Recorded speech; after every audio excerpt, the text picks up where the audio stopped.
തിരുവചനം തിരുവചനം. ഈശോ മിശിഹായ്ക്ക് സ്തുതിയായിരിക്കട്ടെ. പരിശുദ്ധ അമ്മയുടെ മാധ്യസ്ഥം നമുക്ക് ഒരുമിച്ച് പ്രാർത്ഥിക്കാം. ദൈവകൃപ നിറഞ്ഞ മറിയമേ സ്വസ്തി, കർത്താവ് അങ്ങയോട് കൂടെ സ്ത്രീകളിൽ അങ്ങ് അനുഗ്രഹിക്കപ്പെട്ടവളാകുന്നു. അങ്ങയുടെ ഉദരത്തിൻ്റെ ഫലമായി ഈശോ അനുഗ്രഹിക്കപ്പെട്ടവനാകുന്നു. പരിശുദ്ധ മറിയമേ തമ്പുരാൻ്റെ അമ്മേ, പാപികളായി ഞങ്ങൾക്ക് വേണ്ടി ഇപ്പോഴും ഞങ്ങളുടെ മരണസമയത്തും തമ്പുരാനോട് അപേക്ഷിച്ച് കൊള്ളണമേ. പിതാവിനും പുത്രനും പരിശുദ്ധാത്മാവിനും സ്തുതി, അതിലെ പോലെ ഇപ്പോഴും എപ്പോഴും എന്നേക്കും. ആമേൻ. ഈശ്വരേറ്റം സ്നേഹിക്കപ്പെട്ട സഹോദരരെ, വിശുദ്ധ ലൂക്കാ അറിയിച്ച നമ്മുടെ കർത്താവ് ഈശോ മിശിഹായുടെ പരിശുദ്ധ സുവിശേഷം 15-ാം അധ്യായം 20 മുതലുള്ള തിരുവചനങ്ങൾ. അവൻ എഴുന്നേറ്റ് പിതാവിൻ്റെ അടുത്തേക്ക് ചെന്നു. ദൂരെ വെച്ച് തന്നെ പിതാവ് അവനെ കണ്ടു. അവൻ മനസ്സറിഞ്ഞ് ഓടിച്ചെന്ന് അവനെ കെട്ടിപ്പിടിച്ച് ചുംബിച്ചു. മകൻ പറഞ്ഞു, പിതാവേ, സ്വർഗത്തിനെതിരായും നിൻ്റെ മുൻപിലും ഞാൻ പാപം ചെയ്തു. നിൻ്റെ പുത്രനെന്ന് വിളിക്കപ്പെടാൻ ഞാനിനി യോഗ്യനല്ല. പിതാവാകട്ടെ തൻ്റെ ദാസരോട് പറഞ്ഞു, ഉടനെ മേൽത്തരം വസ്ത്രം കൊണ്ടുവന്ന് ഇവനെ ധരിപ്പിക്കുവിൻ. ഇവൻ്റെ കയ്യിൽ മോതിരവും കാലിൽ ചെരുപ്പും അണിയിക്കുവിൻ. കൊഴുത്ത കാളക്കുട്ടിയെ കൊണ്ടുവന്ന് കൊല്ലുവിൻ. നമുക്ക് ഭക്ഷിച്ച് ആഹ്ലാദിക്കാം. എൻ്റെ ഈ മകൻ മൃതനായിരുന്നു, അവനിതാ വീണ്ടും ജീവിക്കുന്നു. അവൻ നഷ്ടപ്പെട്ടിരുന്നു, ഇപ്പോൾ വീണ്ടും കിട്ടിയിരിക്കുന്നു. അവർ ആഹ്ലാദിക്കുവാൻ തുടങ്ങി. സ്നേഹമുള്ള സഹോദരരെ, നമുക്ക് വളരെ സുപരിചിതമായ ഈശോയുടെ ധൂർത്തപുത്രൻ്റെ ഉപമയിലെ ഒരു മർമ്മ ഭാഗമാണല്ലോ നമ്മൾ ശ്രദ്ധിച്ചത്. ധൂർത്തപുത്രൻ അപ്പൻ്റെ പക്കലേക്ക് തിരിച്ചു വരുന്നു. അവൻ്റെ പാപങ്ങൾ ഏറ്റുപറയുന്നു. അപ്പ, അങ്ങയ്ക്കെതിരായി, സ്വർഗത്തിനെതിരായി ഞാൻ തെറ്റ് ചെയ്തു പോയി. ഏതൊരു പാപം ഏറ്റുപറച്ചിലും 2 തലങ്ങളുണ്ട്. ഏതൊരു പാപവും ദൈവത്തോടും അതേസമയം സഹോദരങ്ങളോടുമുള്ള ഒരു തിന്മ, പാപം, അകൽച്ച ആണ്. അതുകൊണ്ടാണ് ധൂർത്തപുത്രൻ പറയുമ്പോൾ അങ്ങനെ പറയുന്നു എന്ന് ഈശോ വ്യക്തമാക്കുന്നത്. നമ്മളിവിടെ ശ്രദ്ധിക്കുന്നത്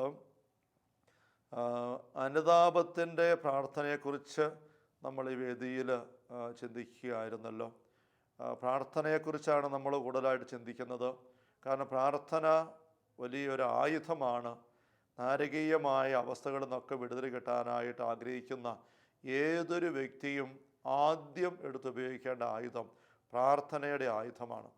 പ്രാർത്ഥിക്കാൻ പഠിക്കുന്നില്ലാത്ത വ്യക്തി തൻ്റെ ജീവിതത്തിലെ പൈശാചിക കെട്ടുകൾ അഴിക്കില്ല. ധ്യാനം കൂടാനായിട്ട് അച്ഛൻ്റെ ധ്യാനകേന്ദ്രത്തിൽ അവിടെ വാഗമണ്ണിൽ ആൾക്കാർ വരുമ്പോൾ ഞാനോട് പറയും, ഈ ഒരാഴ്ചക്കാലം നിങ്ങളിവിടെ ധ്യാനത്തെ സംബന്ധിച്ച് പ്രാർത്ഥനയിൽ ഉള്ളു ചേർത്തായിരിക്കുക വഴി, പ്രാർത്ഥന നിരന്തരമായ ശുശ്രൂഷ സംബന്ധിക്കുക വഴി നിങ്ങൾക്ക് ഓരോരുത്തർക്കും നിർബന്ധമായിട്ടും തുറന്ന് ആഴപ്പെട്ട് കെട്ടണമെന്ന് ഞാൻ ആഗ്രഹിക്കുന്ന ഒരു കൃപ പ്രാർത്ഥനയുടെ കൃപയാണ്. പ്രാർത്ഥിക്കാനാകണം. പ്രാർത്ഥിക്കാനാകുന്ന അവസ്ഥയിൽ വേണം നിങ്ങൾ തിരിച്ചു പോകാൻ. പൈശാചികമായ അവസ്ഥയിൽപ്പെട്ട വ്യക്തികളെക്കുറിച്ച് എഴുതുമ്പോൾ റോമാരൂപതയുടെ എക്സോസിസ്റ്റായിരുന്ന ഗബ്രിയേലി അമോർത്തച്ഛൻ, അദ്ദേഹത്തിൻ്റെ പ്രസിദ്ധമായ പുസ്തകമുണ്ടല്ലോ, an exorcist tells his story. 2ാമത്തെ പുസ്തകം ആൻ എക്സോസിസ്റ്റ് മോർ സ്റ്റോറീസ്. 2 പുസ്തകങ്ങൾ. ഷാലോമിൽ നിന്നും അത് വിവർത്തനം മലയാളത്തിൽ ചെയ്തിട്ടുണ്ട്. ഒരു ഭൂതോച്ചാടകൻ്റെ ഓർമ്മക്കുറിപ്പുകൾ, അനുഭവക്കുറിപ്പുകൾ എന്ന് പറഞ്ഞുകൊണ്ട്. അങ്ങനെ ആ പുസ്തകത്തിൽ അദ്ദേഹം പറയുന്നുണ്ട്, അച്ഛൻ പറയുന്നുണ്ട്, പ്രാർത്ഥന ഏറ്റവും ആവശ്യമുള്ളത്, ഏറ്റവും അധികമായിട്ട് സമയം പ്രാർത്ഥന ചെലവഴിക്കാൻ ആവശ്യമുള്ളത് പൈശാചികമായ ബന്ധനങ്ങളിൽപ്പെട്ട വ്യക്തികൾക്കാണ്. എന്നാൽ അതേസമയം ഒട്ടും പ്രാർത്ഥിക്കാൻ പറ്റാത്ത അവസ്ഥയിലുള്ളതും ഈ ബന്ധനങ്ങളിൽപ്പെട്ട വ്യക്തികളാണ്. അതാണ് എൻ്റെ ഒരു നിസ്സഹായ അവസ്ഥ. ഒരുപാട് പ്രാർത്ഥന ആവശ്യമുള്ളത് ഇവർക്കാണ്. പക്ഷെ ഒട്ടും പ്രാർത്ഥിക്കാൻ, മറ്റാരേക്കാളും ഉപരി പ്രാർത്ഥിക്കാൻ പറ്റുകയല്ല എന്നൊരു അനുഭവത്തിലായിരിക്കുന്നതും ഇവർ തന്നെയാണ്. അതുകൊണ്ട് ആ അവസ്ഥയിൽ നിന്ന് അവരെ ഒന്ന് പൊക്കിയെടുത്ത് ഈ പ്രാർത്ഥിക്കുന്ന അവസ്ഥയിലേക്ക് ഒന്ന് ആക്കിയെടുക്കുക എന്നുള്ളതാണ് വിടുതലിന് വേണ്ടി സഹായിക്കുന്ന ഒരു വ്യക്തിയുടെ സഭാ ശുശ്രൂഷയുടെ ഒന്നാമത്തെ ഒരു ഉത്തരവാദിത്വം. അതുകൊണ്ടാണ് ഞാൻ ആ രീതി സൂചിപ്പിക്കുന്നത്. ഈ ധ്യാനത്തെ സംബന്ധിക്കുമ്പോൾ ഞാൻ ധ്യാനം ആരംഭിക്കും പറയും, നിങ്ങളെല്ലാവരും ഒന്ന് ചവിട്ടി കയറി നിൽക്കാനായിട്ട് ഞാൻ ആഗ്രഹിക്കുന്ന ഒന്നാമത്തെ സ്റ്റെപ്പ് അല്ലെങ്കിൽ പടി അല്ലെ പ്ലാറ്റ്ഫോം എന്ന് പറയുന്നത് പ്രാർത്ഥനയുടെ പ്ലാറ്റ്ഫോമാണ്. പ്രാർത്ഥിക്കാനായാൽ നിങ്ങൾ രക്ഷപ്പെടും. പ്രാർത്ഥിക്കാൻ ഒന്ന് ശീലം തുറന്നു കിട്ടിയാൽ നിങ്ങൾ എന്തെല്ലാം വിഷയങ്ങളും പ്രശ്നമായിട്ട് വന്നിരിക്കുന്നതാണോ ആ വിഷയങ്ങളിലേക്കെല്ലാം ദൈവത്തിൻ്റെ ശക്തമായ കരസ്പർശനം ഇറക്കിയെടുക്കാൻ നിങ്ങൾക്ക് സാധിക്കും. പ്രാർത്ഥനയുടെ ആ ഒരു വശം നമ്മൾ ഈ വേദിയിൽ ഈ നാളുകളിലൊക്കെ ആഴപ്പെട്ട് ചിന്തിക്കുകയായിരുന്നു. അപ്പോൾ ഏത് രീതിയിലാണ് പ്രാർത്ഥിക്കേണ്ടത് എന്നൊരു ചിന്ത.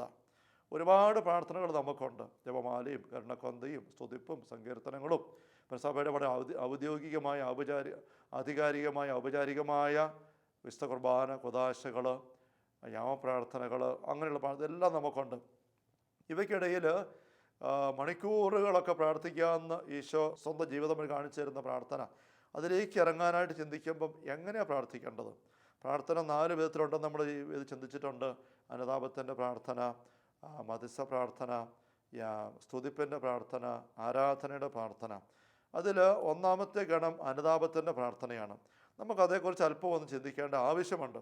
നമുക്കത് ഏതാനും സെഷനുകളായിട്ട് നടത്തേണ്ട ചിന്തയാണ്. എങ്കിലും ഈ ഒരു സെഷനിൽ നമ്മൾ കാണുന്ന ഒരു കാര്യം, ഈ അനുതാപത്തിൻ്റെ പ്രാർത്ഥനയെ ദൈവം എങ്ങനെയാണ് കാണുന്നത്, ഈശോ എങ്ങനെ അവതരിപ്പിച്ചിരിക്കുന്നത്. അപ്പോൾ കഴിഞ്ഞ സെഷൻ ഞാൻ സൂചിപ്പിക്കുകയുണ്ടായി, ഒരുപാട് നേരം അനുതപിച്ച് കണ്ണീരൊഴുക്കി കരഞ്ഞിരിക്കുക എന്നുള്ളത് ദൈവം ആഗ്രഹിക്കുന്നില്ല. ഇത് നമ്മൾ നന്നായിട്ട് മനസ്സിലാക്കണം. ഇത് മനസ്സിലാക്കുന്നില്ല എങ്കിൽ അവിടെ പിശാചിൻ്റെ വലിയൊരു ആക്രമണമുണ്ട്. നമ്മൾ സംഭവിച്ചു പോയ ഏതെങ്കിലും ഒരു പാപത്തെക്കുറിച്ച് പാപബോധ്യമെടുത്തു, തെറ്റാണെന്നുള്ള അനുതാപം എടുത്തു, ഏറ്റുപറയാൻ തീരുമാനം എടുത്തു, ഇനി അത് ചെയ്യില്ല എന്നുള്ള തീരുമാനമെടുത്തു, കുമ്പസാരത്തിലേക്ക് നമ്മൾ ഏറ്റുപറയുന്നു. അങ്ങനെയാണല്ലോ കുമ്പസാരത്തിലേക്ക് വരുന്നത്. ആദ്യത്തെ 2-3 ഘട്ടം പാപങ്ങൾ ഓർക്കുന്നു, അനുദപിക്കുന്നു, ഇനി ചെയ്യല തീരുമാനമെടുക്കുന്നു. ഈ 3 നമ്മൾ തനിച്ച് ചെയ്യുന്നതാണ്. പിന്നെ ഏറ്റുപറയാൻ വരികയാണ്. അപ്പോൾ ഏറ്റുപറച്ചിലേക്ക് വരുന്നതിന് മുമ്പായിട്ട് ചെയ്യുന്ന ഈ 3 കാര്യങ്ങൾ, ആ 3 കാര്യങ്ങൾ ആത്മാർത്ഥമായിട്ട് നമ്മൾ ചെയ്യുന്ന നിമിഷം അത് തീരണം. ഏറ്റുപറഞ്ഞു, പിന്നെ പാപമോചനം കിട്ടി. പിന്നെ നമ്മൾ കുമ്പസാരം കഴിഞ്ഞ് വന്നിട്ട് ആ പാപത്തെക്കുറിച്ച് പിന്നെയും ഓർത്തോർത്ത് വിഷമിച്ച് കരഞ്ഞ് അങ്ങനെ ഇരിക്കുക എന്നുള്ളത് ദൈവം ആഗ്രഹിക്കുന്നില്ല. നമ്മൾ നന്നായിട്ട് മനസ്സിലാക്കണം. കാരണം അനേകർ ചിന്തിക്കുന്നുണ്ട്, ജീവിതത്തിൽ വലിയ പാപം ഞാൻ ചെയ്തു പോയി, അവിടെ എൻ്റെ ജീവിതം മുഴുവൻ ഞാൻ കരഞ്ഞ് ചിലവഴിക്കാൻ പോവുക. തമ്പുരാനത് ഇഷ്ടമില്ല. നമുക്ക് ചില കാര്യങ്ങൾ ഇവിടെ നമ്മൾ ശ്രമിച്ച വചനഭാഗത്ത് ഒന്നാമത്, ഈ ധൂർത്തൻ വീട്ടിൽ വന്ന് കയറുന്നു. അവന് ഒരുപാട് വൃത്തികേട് കാണിച്ചു, അപ്പനെ അനുസരിക്കാതെ പോയി, അപ്പം കൊടുത്ത പണമെല്ലാം കൂടെ ധൂർത്തടിച്ചു. പിന്നെ ഒത്തിരി വൃത്തികേട് ചെയ്തു. മൂത്ത സഹോദരൻ ജ്യേഷ്ഠൻ പിന്നെ കുറ്റപ്പെടുത്തിക്കൊണ്ട് പറയുമ്പം ചിലത് പറയുന്നുണ്ട്, വേശ്യകളുടെ പോയി ജീവിച്ചു, അങ്ങനെ ചില കാര്യം എടുത്തു പറയുന്നുണ്ട്. നാട്ടുകാർക്കെല്ലാം അറിയാം. അത്ര കാരണം നാട്ടിൽ മുഴുവൻ ഇത് പാട്ടായി, അവൻ്റെ പോക്കും ജീവിതവും എല്ലാം. അന്യനാട്ടിലെന്ന് പറഞ്ഞാൽ പോലും ആൾക്കാർ അറിഞ്ഞുകൊണ്ടിരിക്കുക. അപ്പനൊന്നും മിണ്ടുന്നില്ല. ഇവൻ വന്ന് ഇതെല്ലാം ഏറ്റു പറയുകയാണ്. അപ്പോൾ അപ്പൻ്റെ ശൈലി എന്താണ്? ഈശോ അവതരിപ്പിക്കുന്ന അപ്പനായത് സ്വർഗീയ പിതാവാണിത്. ദൈവത്തെ നമ്മളാരും കണ്ടിട്ടില്ല, അറിഞ്ഞിട്ടില്ല. അവിടുത്തെ മടിയിലിരിക്കുന്നല്ല, പിതാവുമായി ഗാഢബന്ധം പുലർത്തുന്ന അവിടുത്തെ ഏകജാതി തന്നെയായ യേശു ക്രിസ്തുവാണ് അവിടുത്തെ നമുക്ക് വെളിപ്പെടുത്തിയത് എന്ന് യോഹന്നാൻ സുവിശേഷം 1:18 ഭാഗത്തോട് വായിക്കുന്നുണ്ട്. അതുകൊണ്ട് ഈശോ വെളിപ്പെടുത്തുന്ന ആ ദൈവം, അതാണ് യഥാർത്ഥ ദൈവം. ഈശോ വെളിപ്പെടുത്തുന്ന ദൈവം. നമ്മുടെയൊക്കെ ഉള്ളിൽ വേറെ ചില ദൈവസങ്കല്പങ്ങളുണ്ട്. വളരെ ഭീകരനായ, കർക്കശക്കാരനായ, നീതി മാത്രമായ, ശിക്ഷിക്കാൻ വേണ്ടി ഇരിക്കുന്ന, അങ്ങനെയൊക്കെയുള്ള ഏതോ ഒരു ദൈവസങ്കല്പം നമുക്ക് ഒരുപാട് പേർക്കുണ്ട്. നമ്മുടെയൊക്കെ ഉള്ളിൽ കയറി കിടപ്പുണ്ട്. അത് മറ്റു പല സാഹചര്യങ്ങൾ വന്ന് നമ്മളതേക്കുറിച്ച് പിന്നീട് നമുക്ക് വിധി വിശദമായി കാണിച്ചു തരും. ഈശോ പറയുകയാണ്, ഞാനാണ് പിതാവിനെ വെളിപ്പെടുത്തുന്നത്. ആ ഈശോ വെളിപ്പെടുത്തുകയാണ്, ഇതാണ് പിതാവിൻ്റെ ഒരു ചിത്രം ധൂർത്തപത്തിൻ്റെ ഓമയിൽ. ഈ ധൂർത്തപത്തൻ ഏറ്റുപറയുന്ന ഒരു അഴുക്കിനെക്കുറിച്ചും ഈ അപ്പൻ കിള്ളി ചോദിക്കുന്നില്ല. നമ്മൾ നന്നായിട്ട് ശ്രദ്ധിക്കണം. ചകഞ്ഞ് ചോദിക്കുന്നില്ല, നീ എന്തിനാണ് അങ്ങനെ ചെയ്തത്, അത്ര പിന്നെയും പോയി ചെയ്തോ, ഇത്ര നാൾ മുഴുവൻ അങ്ങനെയായിരുന്നോ, ആ പണം മുഴുവൻ നീ ഇങ്ങനെ ചിലവഴിച്ചോ, എന്ത് വൃത്തികേടാ നീ, അങ്ങനെയുള്ള ഒരു കുറ്റപ്പെടുത്തലിൻ്റെ ആകാംക്ഷയുടെ ജിജ്ഞാസയുടെ ചോദ്യമേ ഇല്ല. ദൈവം തിന്മയിൽ ആനന്ദിക്കുന്നില്ല. പിശാചാണ് അഴുക്ക് ചകയുന്നത്. പൈശാചിക ഭാവം നമ്മിൽ കയറുമ്പോഴാണ് നമ്മളും അഴുക്ക് ചകയുന്നത്.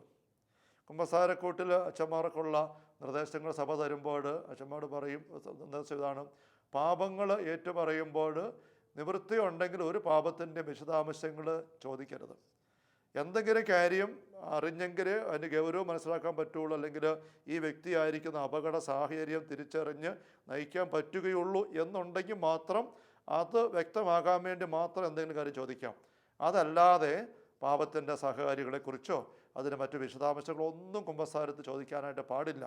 പലപ്പോഴും സഭയ്ക്ക് പുറത്തുള്ള വ്യക്തികൾ കുമ്പസാരത്തെക്കുറിച്ചൊക്കെ മോശമായിട്ട് ചിത്രീകരിച്ചും ഒക്കെ എഴുതുകയോ അല്ലെങ്കിൽ മാധ്യമങ്ങളിലൊക്കെ പരാമർശിക്കുകയോ ചെയ്യുമ്പോൾ കുമ്പസാരക്കൂട്ടിൽ അച്ഛന്മാർ ഇങ്ങനെ വേണ്ടാത്ത വിശദാംശങ്ങളെല്ലാം അഴുക്ക് ചകഞ്ഞ് അത് ചോദിക്കുന്ന രീതിയിലൊക്കെ അവതരിപ്പിക്കാറുണ്ട്. അത് വലിയ പരിഹാസവും നിന്ദയും ദൈവനിഷേധവുമാണ്.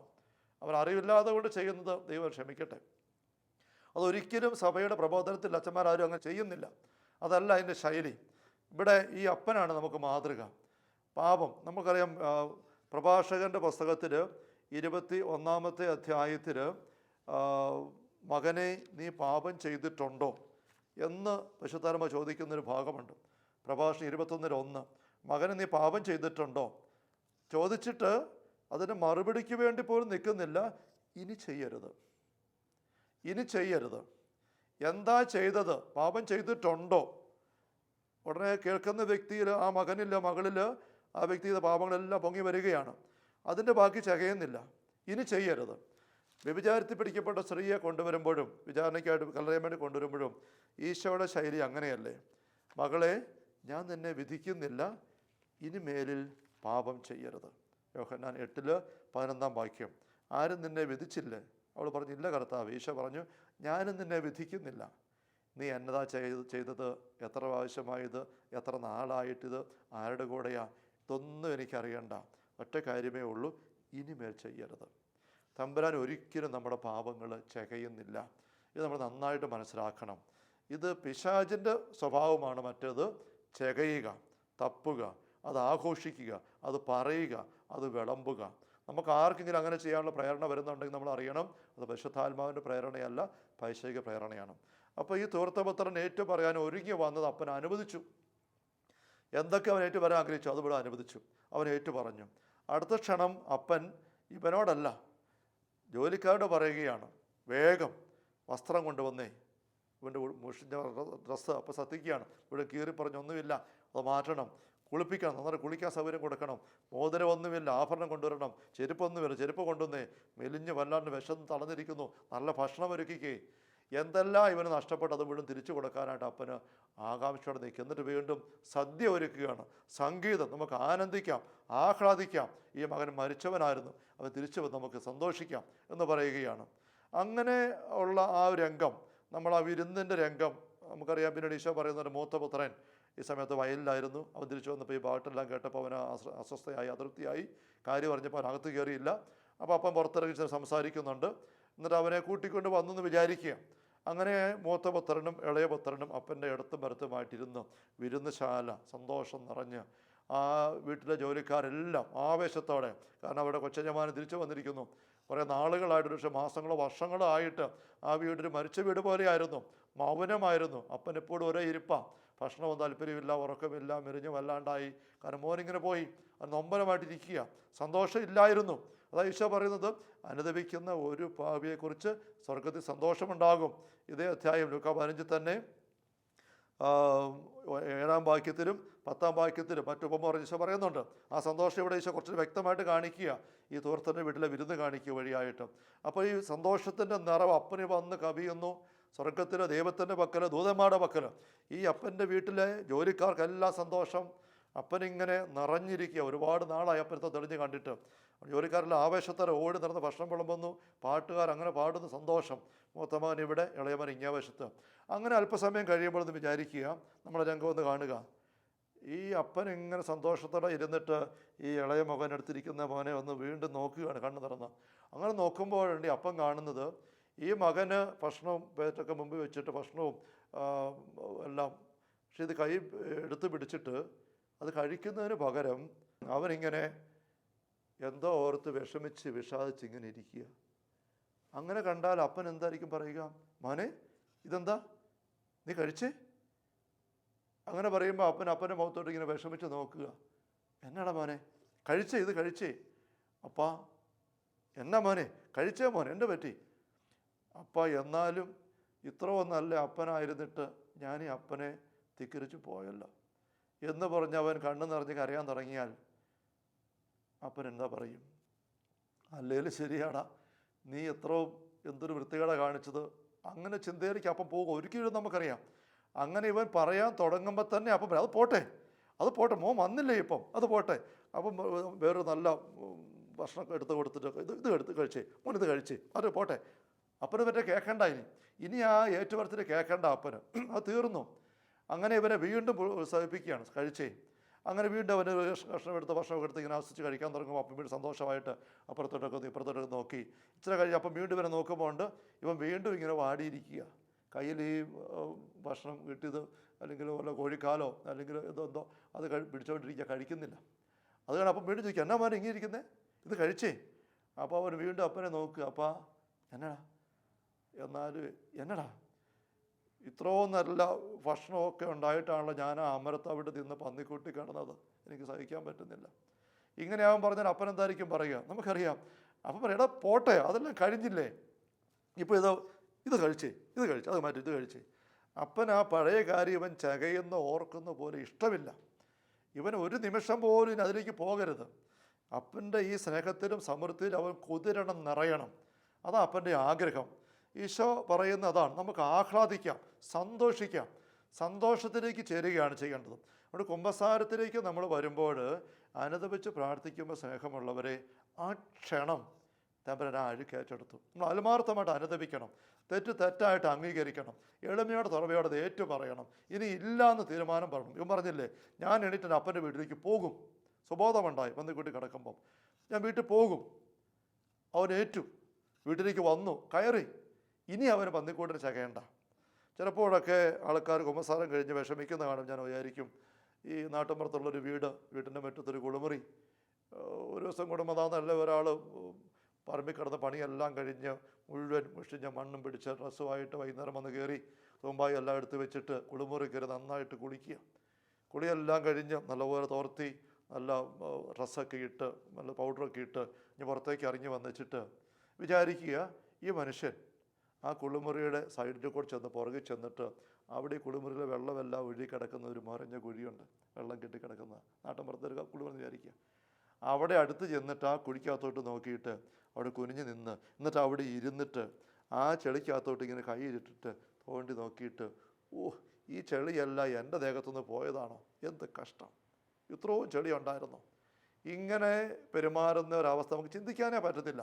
പക്ഷെ നമ്മൾ പലപ്പോഴും കുമ്പസാരം കഴിഞ്ഞിട്ട് ഈ പണി ചെയ്യുന്നുണ്ട്. അത് ചെയ്യാൻ പാടില്ല. ഫൗസ്റ്റീനയുടെ ഡയറിയിൽ ഈശോ ഒരിക്കൽ പറയുന്നൊരു ഫൗസ്റ്റീന എഴുതുന്നുണ്ട്, മോളെ, നിനക്ക് എന്തെങ്കിലും തെറ്റ് സംഭവിച്ചാൽ മനസമാധാനം കളയരുത്. എത്രയും വേഗം എൻ്റെ പക്കലേക്ക് നീ ഓടി വരണം. എന്നിട്ട് നിൻ്റെ പാപങ്ങൾ നീ ഏറ്റു പറയണം.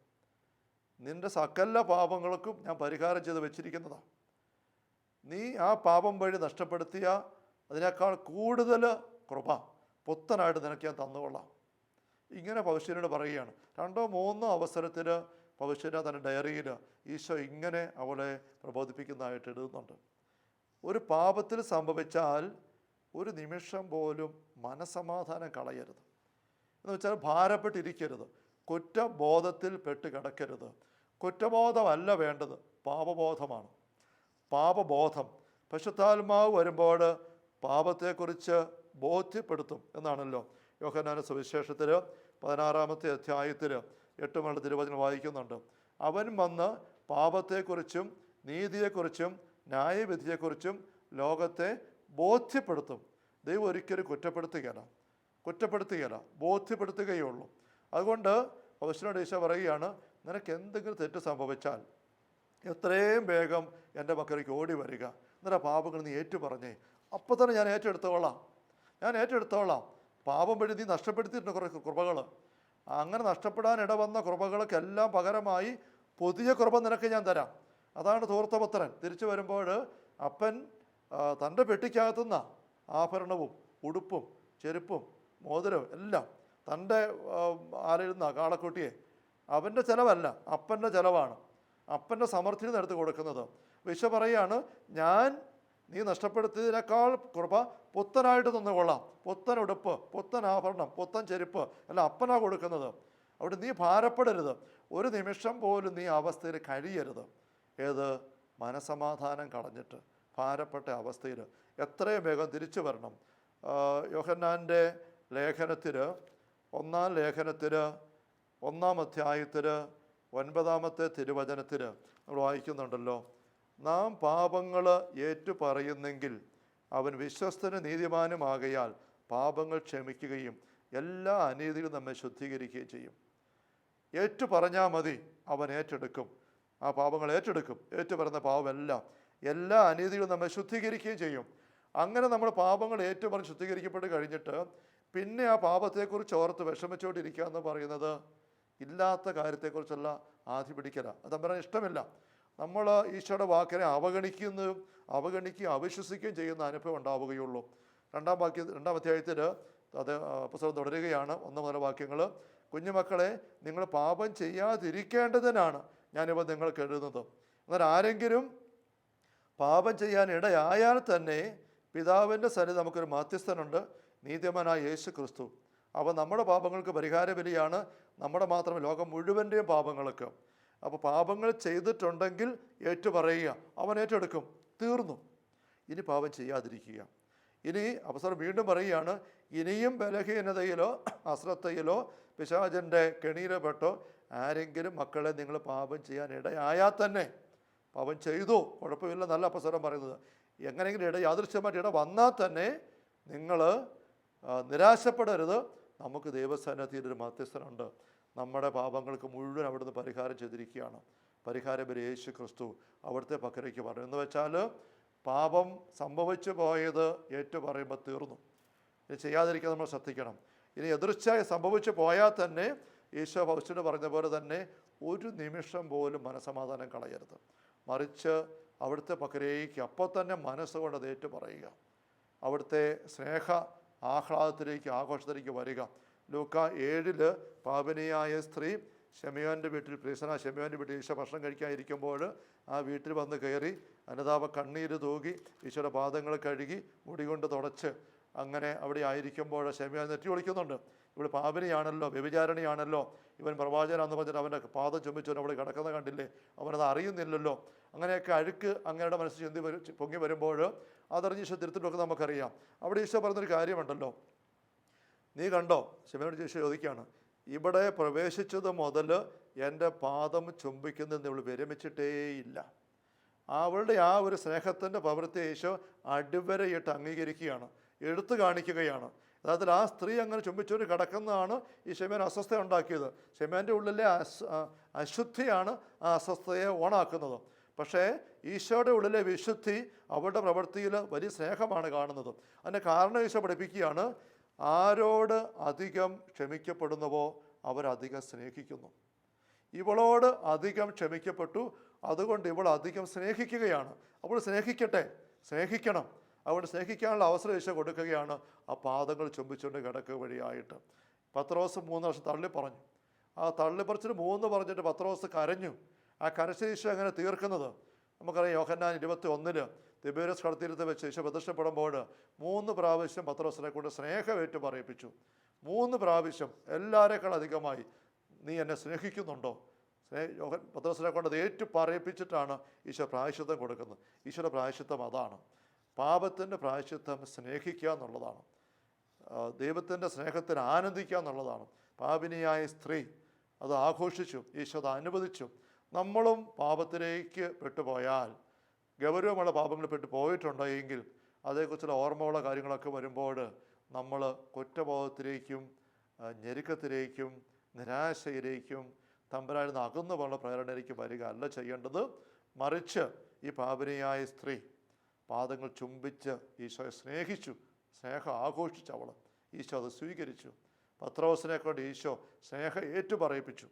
സുഹൃത്തുപത്രം തിരിച്ചു വന്നപ്പോൾ വിരുന്നൊരുക്കി അപ്പൻ്റെ സാമീപ്യവും സ്നേഹവും ആ വീട്ടിലെ സൗഭാഗ്യവും നിറയെ അനുഭവിച്ചായിരിക്കുക.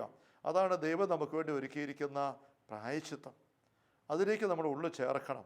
അതിന് പകരമായി കുറ്റബോധവും ഭാരവുമായിട്ടായിരിക്കുക. അല്ലെ കുടുംബരുടെ പുറകെ പോയി ആ അഴുക്കുകുഴിയിലെ ചെളി തോണ്ടി നോക്കിയിട്ട് അതേപ്പറ്റി നോക്കിയിട്ട് വിഷമിച്ചിരിക്കുക. അല്ലെ തൂർത്തപുത്രൻ അപ്പൻ്റെ വിരുന്നുമേശയ്ക്ക് ഇരിക്കുമ്പോൾ ഇപ്പുറത്തിരുന്നുകൊണ്ട് പന്നിക്കൂട്ടിലെ അമരത്തവിടിനെ കുറിച്ച് ഓർത്ത് വിഷമിച്ചുകൊണ്ടിരിക്കുക. ഇത് തമ്പുരാൻ ഇഷ്ടപ്പെട്ട കാര്യമല്ല. നമ്മളിങ്ങനെ ചിന്തിക്കുമ്പോൾ ഇത് വചന ചിന്തയാണ്. ഇത് പിശാചിൻ്റെ ഒരു വലിയ ആക്രമണ തലവുമാണ്. എന്ത്? നമ്മുടെ പഴയ പാപങ്ങളെക്കുറിച്ച് ഓർമ്മപ്പെടുത്തിയിട്ട് കുറ്റപ്പെടുത്തി മുഖം മ്ലാനമാക്കി നിരാശപ്പെടുത്തി നീ ശരിയാകാൻ പോകുന്നില്ല, ഇനി നീ ഇങ്ങനെ സംഭവിക്കാൻ പോകുന്നുള്ളൂ, എങ്ങനെ പിശാച് നമ്മൾ സംസാരിക്കാൻ നോക്കിക്കൊണ്ടേയിരിക്കും. അതൊരു നരക കെണിയാണ്. നാം അതിനെ മറികടന്നേ പറ്റൂ. ദൈവം ഒരിക്കലും നമ്മളെ കുറ്റപ്പെടുത്തി ഭാരപ്പെടുത്തില്ല, മറിച്ച് ചേർത്ത് പിടിച്ച് തൻ്റെ സ്വർഗീയമായ സന്തോഷം കൂടെ നമ്മൾ നിറയ്ക്കുകയാണ് ചെയ്യുന്നത്. നമുക്ക് സ്നേഹമുള്ള സഹോദരങ്ങളെ, ഈ ചിന്തകൾ നമുക്ക് തിരുസന്നിധിയിൽ ഉപസംഹരിക്കാം. പ്രാർത്ഥന കൊണ്ടല്ലാതെ മറ്റൊന്നുകൊണ്ടും തിന്മയുടെ വർഗം പുറത്തു പോവില്ല. നമ്മുടെ നിരവധിയായ നിയോഗതരങ്ങളിലുള്ള ബന്ധനങ്ങൾ കെട്ടുകഴിയാൻ വേണ്ടി നമ്മൾ പ്രാർത്ഥനയിൽ ആശ്രയിക്കണം. പ്രാർത്ഥനയിൽ മണിക്കൂറുകൾ തന്നെ ചെലവഴിക്കാൻ നമ്മൾ തയ്യാറാകണം. അങ്ങനെ തയ്യാറാകുമ്പോൾ പക്ഷേ നമ്മുടെ പാപങ്ങളെക്കുറിച്ച് ഓർത്തോർത്ത് കരഞ്ഞിരിക്കുന്ന അനുതാപത്തിൻ്റെ പ്രാർത്ഥന, അതിനല്ല സമയം ചെലവഴിക്കേണ്ടത്. അത് ആത്മാർത്ഥമായിട്ട് നമുക്ക് ചെയ്യണം, ഏത് പാപത്തെക്കുറിച്ച് ഓർമ്മ വരുമ്പോഴും. പക്ഷേ അത് ചെയ്യുമ്പോൾ തന്നെ നമുക്കറിയാൻ സാധിക്കണം, ബോധ്യമുണ്ടാവണം തമ്മിൽ അത് ഏറ്റെടുത്തു. പിന്നെ സ്നേഹിച്ചുകൊണ്ട് അവിടുത്തെ സന്തോഷത്തിലേക്ക് ഉള്ളിൽ ചേർത്തുകൊണ്ട് നമ്മൾ മുന്നോട്ട് നീങ്ങേണ്ടത്. നമുക്കൊരു നിമിഷം തമ്പുരാൻ്റെ മുമ്പിൽ നമ്മുടെ ഉള്ളങ്ങളെ ചേർക്കാം. കർത്താവായ ഈശോയെ, ദൈവത്തെ ആരും ഒരിക്കലും കണ്ടിട്ടില്ല. ദൈവത്തോട് ഗാഢബന്ധം പുലർത്തുന്ന അവിടുത്തെ മടിയിലിരിക്കുന്ന ഏകജാതനായ അങ്ങാണ് ഈ ഭൂമിയിൽ ദൈവത്തെ ഞങ്ങൾ വെളിപ്പെടുത്തിയത്. ദൈവത്തെക്കുറിച്ച് ഒരുപാട് തെറ്റായ സങ്കല്പങ്ങളും ചിന്തകളുമാണ് ലോക ജനതകൾക്കിടയിൽ ബോധ്യങ്ങൾക്കിടയിലുള്ളത്. ഭീകരരൂപിയായ ദൈവത്തെ പേടിച്ചുമൊക്കെ അങ്ങ് വ്യക്തമാക്കി പഠിപ്പിക്കുന്നല്ലോ. പ്രത്യേകിച്ച് ഇന്ന് ഈ ചുരുങ്ങിയ അവസരത്തിൽ ഈശോയെ അങ്ങ് ദൈവത്തെ വെളിപ്പെടുത്തി ധൂർത്തപുത്രൻ്റെ ഉപമ. ആ അപ്പൻ മകനേറ്റു പറയുന്ന പാപങ്ങൾ, കാണിച്ച വലിയ വൃത്തികേടുകൾ, അത് മുഴുവൻ അറിയാമായിരുന്നിട്ടും ഒരു കാര്യം പോലും ചകഞ്ഞ് ചോദിക്കാതെ, കിള്ളി ചോദിക്കാതെ, ഒന്നിനെക്കുറിച്ച് കുറ്റപ്പെടുത്താതെ അവനേറ്റു പറയാൻ മാത്രം അനുവദിച്ചിട്ട് അവൻ വരുത്തിയ നഷ്ടങ്ങളും കോട്ടങ്ങളും പോരായ്മകളും മുഴുവനും സ്വന്തം നന്മയിൽ സമൃദ്ധിയിൽ വീടിൻ്റെ കരുത്തിൽ നിന്നും അവന് നികത്തി കൊടുത്ത് അവനെ തൻ്റെ അരികിലിരുത്തി വലിയ വിരുന്ന് ആഘോഷിക്കുന്ന അപ്പൻ. അതാണ് ദൈവമെന്ന് ഈശോ അങ്ങ് കാണിച്ചു തന്നല്ലോ. നല്ല ഈശോ, ഞങ്ങൾ നന്ദി പറയുന്നു.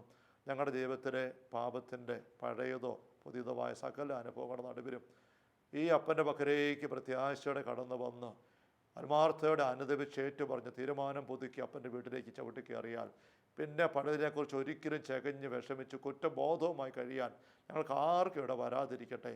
പിശാചിൻ്റെ ആ പീഡ ഈശോയെ ഞങ്ങളെ കണ്ടമാനം ഉപദ്രവിക്കുന്നുണ്ട്. ഞങ്ങൾ തിരിച്ചറിയുന്നു, അതിനേക്കാൾ കൂടെ അങ്ങ് തിരിച്ചറിയുന്നു. അങ്ങയുടെ വെളിപ്പെടുത്തൽ വലിയ പ്രകാശമായിട്ട് പ്രത്യാശയുടെ സന്തോഷത്തിന് കരുത്തായിട്ട് ഈശോയെ ഞങ്ങൾ ഓരോരുത്തരിക്കും കടന്നു വരട്ടെ. കർത്താവായ ഈശോയെ, പരിശുദ്ധ കത്തോലിക്കാ സഭയിൽ ഈ എളിയ ദാസനം കനിഞ്ഞു നൽകിയ ശുശ്രൂഷ പൗരോഗത്തിൻ്റെ അഭിഷേകാധികാരം അനുസരിച്ച് പാലാരൂപതയുടെ വാഗവൺ മൗണ്ടനുഭവ ധ്യാനകേന്ദ്രത്തിൻ്റെ നിയമനാധികാരം അനുസരിച്ചും നിൻ്റെ പ്രിയപ്പെട്ട മക്കളുടെ മേലെ കരമുയർത്തി ദാസൻ ആശീർവദിക്കുന്നു. ഈ മക്കളെ സമയം തങ്ങളുടെ ജീവിതത്തിൻ്റെ നിരവധിയായ ബലഹീനതയുടെയും വീഴ്ചയുടെയും ചിലപ്പോൾ കുറ്റബോധത്തിൻ്റെ തലങ്ങൾ അങ്ങയുടെ പക്കലേക്ക് തുറന്നു വെച്ച് വചനത്തിൻ്റെ വെളിച്ചം സ്വീകരിച്ച് ആ കരുത്ത് ജീവിക്കാനുള്ള തീരുമാനം ആഗ്രഹമായിട്ടായിരിക്കുന്നുവല്ലോ. ഈശോയെ, ഈ ആശീർവാദത്തിലൂടെ ഈ മക്കളിലേക്ക് സ്വർഗീയ സൗഭാഗ്യത്തിൻ്റെ ദൈവരാജ്യ അനുഭവത്തിൻ്റെ ആനന്ദത്തിൻ്റെ വലിയ അഭിഷേകം കടന്നു വന്ന് സകല കുറ്റബോധ പീഡകളും ഈ മക്കളിൽ നിന്ന് നീങ്ങിപ്പോകാൻ ഇടവരട്ടെ. കർത്താവ് ഈശോ മിശിഹായുടെ സമൃദ്ധമായ കൃപയും അനുഗ്രഹങ്ങളും പിതാവായ ദൈവത്തിൻ്റെ അവർണ്ണനീയമായ സ്നേഹവും പരിശുദ്ധാത്മാവായ ദൈവത്തിൻ്റെ നിരന്തരമായ സാന്നിധ്യ സഹവാസവും സ്നേഹമുള്ളവരെ നാം ഓരോരുത്തരുടെയും കൂടെ ഉണ്ടായിരിക്കട്ടെ, ഇപ്പോഴും എപ്പോഴും എന്നേക്കും. ആമേൻ.